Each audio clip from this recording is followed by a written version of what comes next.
getting multiple calls for multiple touchdowns. You don't even have enough time to pray. Go, go, go, go. You just sit there and wait and just hope that you're going to be there at the end. This is a 7 First Alert weather special, when seconds count. Severe weather, it can change your life in an instant. In a severe weather situation, every single moment counts, because in a moment, this can happen. Getting the most accurate information is crucial. Getting it fast can save your life. The storms hit early this year and they hit hard, but now you've got more tools than ever to keep your family safe. The power of 7 First Alert weather, Detroit's most accurate forecast, and Michigan's most experienced weather team is literally in the palm of your hand. What we show you tonight will change how you keep your family safe. We bust the weather myths that could be putting your family at risk. And we introduce groundbreaking new tools that will keep you ahead of the storm. Because as we've already learned this year, with severe weather, every second counts.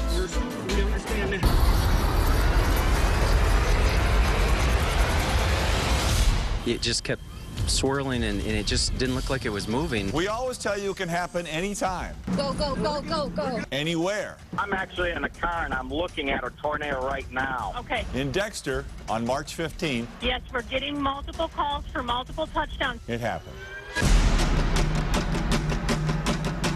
Hear the noise. I could hear the freight train, and I knew it was a tornado, but I could not see where it was coming from. And when I stopped, my car was being moved right to left, and then all of a sudden my car did a whole like 360. And that's when I realized, oh my God, I am in a tornado. We watched stuff through the skylight fly, pieces of the house fly off over the top of the skylight. We just shut the door and prayed and held hands. And when the storm finally passed, It looks like a war zone. Devastation that I can't quite wrap my head around right now. It's just unbelievable, the amount of damage that's gone on. an F3 tornado with maximum winds 135 to 140 miles per hour. In some cases, complete destruction. Other areas, almost total devastation, but yet the clothes are still hanging in the closet on the second floor. Tornadoes are weird animals. You have all these problems, and yet just across the street, it's a matter of a few shingles and a couple of windows. There were more than 200 homes damaged and 20 houses destroyed. But in the rubble, a miracle. No one was hurt.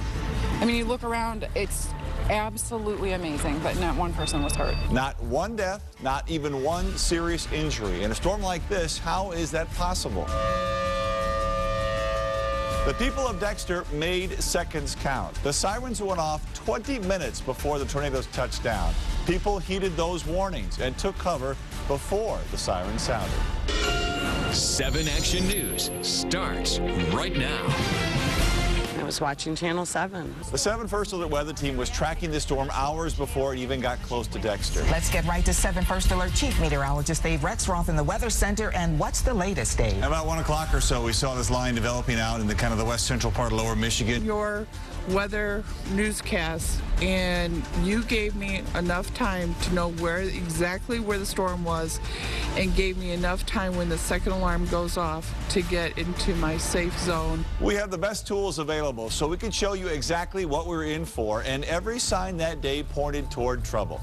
We were seeing strong hail indicators. Oftentimes, severe storms will have updrafts that will allow large hail to grow. When you see large hail indicators on our system or out in the severe weather areas, that's a sign for warning. That shows you where the most powerful part of the storm is and where the tornado is likely to form. I want to go 3D here, and you can see these very, very tall spikes. We were also able to look at this storm in 3D fashion, and we could show you hail spikes. Again, an indicator of a tornado possibility. And in this storm, we could actually see the updraft twisting through the storm as it rotated up. You notice back here on the back side, you see a little early rotation indicator. On our system, we also have what's called an early indicator of rotation. That's finding rotation in the cloud. You have to have that rotation before you can have a tornado. We saw that yellow arrow turn from yellow to red. That's when we knew we definitely had low-level rotation, and we knew we had a tornado on the ground. It's just overwhelming what's happened here. You're putting that warning out there. You come here and you actually see the damage that a tornado can do, and it puts everything into that perspective, that reality. My greatest emotion was concern for the people in harm's way. There have been thunderstorms, there have been tornadoes less violent than the ones we saw that have claimed lives. And it's a true miracle. In severe weather, our #1 priority is keeping you safe. and getting the most accurate information fast so you and your family can take cover. We followed the news. We listened to the sirens. The people of Dexter heeded the warnings, they took shelter, and they made seconds count. You just witnessed how every second counts in a tornado. Having the right information fast can save your life. But what about how you put safety into action? There are a lot of myths out there. In severe weather, myths are more than just misinformation. They take time off the clock when every second counts. And some of them are simply dangerous. So tonight, the 7 First Alert team separates tornado myth from fact. You're in downtown Detroit. You get a 7 First Alert on your mobile phone. But does the fact that you're in a big city mean you're safe from a tornado? Myth or fact? A tornado can't strike a big city. The climates in downtowns can be a little different than the climates elsewhere. It's a lot of hard surfaces, concrete, brick, and asphalt, and all of those things retain heat. They create what's called an urban heat island. Now, the thought is in some circles that urban heat island may provide some protection or disrupt tornadoes, but not the case at all. Fact, tornadoes can and have hit big cities. Salt Lake City, Dallas, Atlanta, Miami. The reason it doesn't happen a lot is simply a matter of odds. Big cities, well, the downtowns are a small part of those areas. Well, downtown Detroit is a small part of all of Detroit, which is a smaller part of all of southeastern Michigan. Whether you're in downtown Rochester or downtown Detroit, when a tornado strikes, seconds count. Myth or fact? A tornado can't strike a big city. That's a myth. Oh my God. Go, go, go, go, go. So what about when you're on the road driving and the weather turns severe? You look out the window and you see something like this. Myth or fact, you shouldn't try to outrun a tornado. You've seen this before, storm chasers out on the road filming as a tornado is bearing down on them. But those guys are professionals. While your car is faster than most tornadoes, you have to remember, tornadoes can change direction without any notice. You also have to think there could be debris, the road ahead of you could be blocked, and you could be trapped. You have to find a safe shelter. Fact, you should never try to outrun a tornado. In fact, if you see a tornado, seek shelter immediately. So you shouldn't try to outrun a tornado, but you need to get to a safe place, and every second counts. Myth or fact, a freeway overpass is not a safe place to take shelter. Kansas, April 26, 1991. A group of storm chasers end up on the other end of the chase. Get up under the girders! The only shelter they had, an overpass. Watch as the tornado approaches.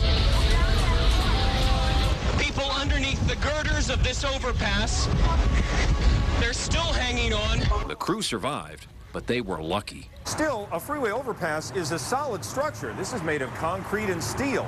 It would take a powerful storm to do damage to something like this. So why isn't this a safe place to be? And part of the answer can be found right here. Have you ever been walking down a city block? Between two buildings, you come around a corner and all of a sudden you feel a gust of wind. Well, that's because the wind can actually be intensified by the buildings themselves. And that same wind tunnel effect can turn that overpass into a very dangerous place. The proof is in this video. May 24th, 2011. Is there a car flipped over in the highway? Oh my God. A tornado just swept through. People took shelter under this overpass. Look at the aftermath. Cars were pelted with debris and tossed down the road like toys. So a freeway overpass like this is not a safe place to take shelter. That's a fact. It's much better to just get out of your car and get into a low-lying area, wait for the storm to pass. So what about when you're at home? You've seen the destructive force of a tornado. Myth or fact, opening your windows will stop the house from blowing up when a tornado comes by. There is low pressure with a tornado. The theory is the pressure is so strong it can literally make a house explode or blow up. For years, people have thought that opening the windows would equalize the pressure and save the house. Do you really think that opening a window just that much could stop this from happening? That's a myth. Here are the facts. Opening the window won't save your house. In fact, it can weaken the window and allow air and dangerous debris to get inside your home and do more damage. On top of that, time spent opening windows during a severe weather threat is time wasted. Don't mess with the windows. Get to your safe place as soon as possible. Every second counts. So you have to take shelter. get to the basement if at all possible. Myth or fact, the southwest corner of the basement is always the safest place to be. We can trace this idea all the way back to the late 1800s. John Park Finley, a Michigan native no less, and the first person to truly study tornadoes, warned people that they should stay away from the east side of the house. Finley thought since most storms came from the southwest, all the damage and debris would occur in the northeast side of the basement. That information has since been proven false. In fact, some studies show the damage can be much worse in the corners, no matter what location it is of the basement. If you really want to be safe, get in the basement, get underneath the stairs. It's not a solid structure in a small space. It's a safe bet. Myth or fact, the southwest corner of the basement is the safest place to be in a storm. That is a myth. Power flashes! It's the most powerful storm on Earth as measured by wind speed. A tornado, violently rotating column of air. Oh my goodness! But if a tornado is coming, will you always see it? Myth or fact, before there's a tornado, you'll always be able to see a funnel cloud. Now, this is just a model, of course, but we clearly have a tornado. It's very easy to see because you have a cloud. That's one of the things a tornado is. It's a cloud. But when we take away some of the moisture, you don't necessarily have a visible tornado. That doesn't mean it isn't there. It's just that we can't see it extending from the ground up to the cloud until the cloud is able to reform, or in some cases, the circulation from the tornado actually picks up debris. As you can see from this video from Dexter, the tornado is constantly changing. You can't always see that it's even in contact with the ground, but the danger is constant. So, myth or fact, you'll always see a funnel cloud before there's a tornado. That's a myth. You might not see it, you might not hear it, but if the warnings are issued, that's when seconds count. Get to your safe place. You saw how tornadoes form, but what about the destruction they cause? You see a house like this, heavy damage done. You see a house next door completely leveled. You look to the back, maybe a few shingles missing, house barely touched. Myth or fact, tornadoes skip houses. It's true, tornadoes can pull back up into the clouds and come back down, but that usually occurs over long distances, not in neighborhoods. There are two reasons why some houses are destroyed, while others are virtually unscathed. The first has to do with varying intensity of tornadoes. They can weaken to the point where they cause almost no damage and then re-intensify. The other reason has to do with the internal structure of a tornado. While a tornado can be hundreds of yards wide, the vortex causes the majority of the destruction. That vortex is a lot smaller than the rest of the tornado. So, do tornadoes skip houses? No, that's a myth. That's how tornadoes move across land. But what about water? Will that protect you? Myth or fact, a tornado can't cross a river. Rivers are flat and smooth. Yeah, they're cool. Some people believe they form an obstacle to a tornado, but that's not the case at all. Just take a look at this. Springfield, Massachusetts, last year. A tornado forms across the Connecticut River. It looked like a scene right out of the 10 Commandments. The twister crossed over the water, hit the city of Springfield, tearing off roofs, ripping apart buildings. So, a tornado can't cross water? Myth, big time myth. A river will provide no protection against a tornado if one strikes. Up next, if you see destruction like this, does that mean it has to be a tornado? We look at Metro Detroit's greatest weather threat. Plus, the sky is clear, the storm is gone. Are you safe from lightning? And how deep is too deep when it comes to driving through floodwaters? Our myth busting continues.